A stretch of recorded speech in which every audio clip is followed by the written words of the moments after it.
दोस्तों, अगर मैं आपसे कहूं अगले कुछ महीनों में भारत में महंगाई बेकाबू हो सकती है।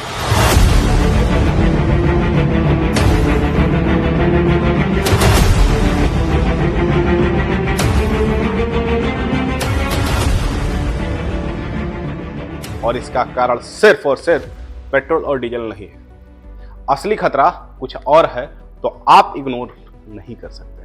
दोस्तों, द हिंदू की एक एनालिसिस आई है जिसमें साफ कहा गया है कि भारत की अर्थव्यवस्था पर खतरे के बादल मंडरा रहे हैं। क्यों? क्योंकि रसिया यूक्रेन वॉर और अब मिडिल ईस्ट की क्राइसिस। और भारत क्या करता है? अपनी 80 से 85% एनर्जी बाहर से खरीदता है। अब सिंपल भाषा में इस बात को यदि आपको समझना हो तो समझिएगा, तेल महंगा होगा तो ट्रांसपोर्ट महंगा होगा और हर एक चीज महंगी हो जाएगी। इसे कहते हैं कॉस्ट पुश्ड इन्फ्लेशन, यानी लागत बढ़ी तो कीमत अपने आप बढ़ जाएगी। लेकिन असली खतरा यहां है कि फर्टिलाइजर क्राइसिस जो उत्पन्न हो रहा है।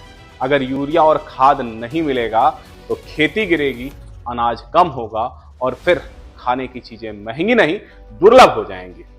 अब आगे इस बात को समझो, एक्सपोर्ट घटेगा क्योंकि दुनिया में मंदी है। इंपोर्ट महंगा होगा, मतलब कमाई कम होगी प्लस खर्चा ज्यादा होगा और इकोनॉमी पर दबाव पड़ेगा। और सबसे खतरनाक बात क्या है? भारत अपनी जरूरत का 85% एनर्जी इंपोर्ट करता है और जिन देशों से लेता है वही आपस में लड़ रहे हैं। मतलब गेम हमारे कंट्रोल में है ही नहीं। तो सवाल यह है, क्या भारत इस इकोनॉमिक स्ट्रोम के लिए तैयार है, या फिर दोस्तों हर बार की तरह आम आदमी ही इसकी कीमत चुकाएगा? अगर आपको या समझ में आया हो तो हमें फॉलो करें,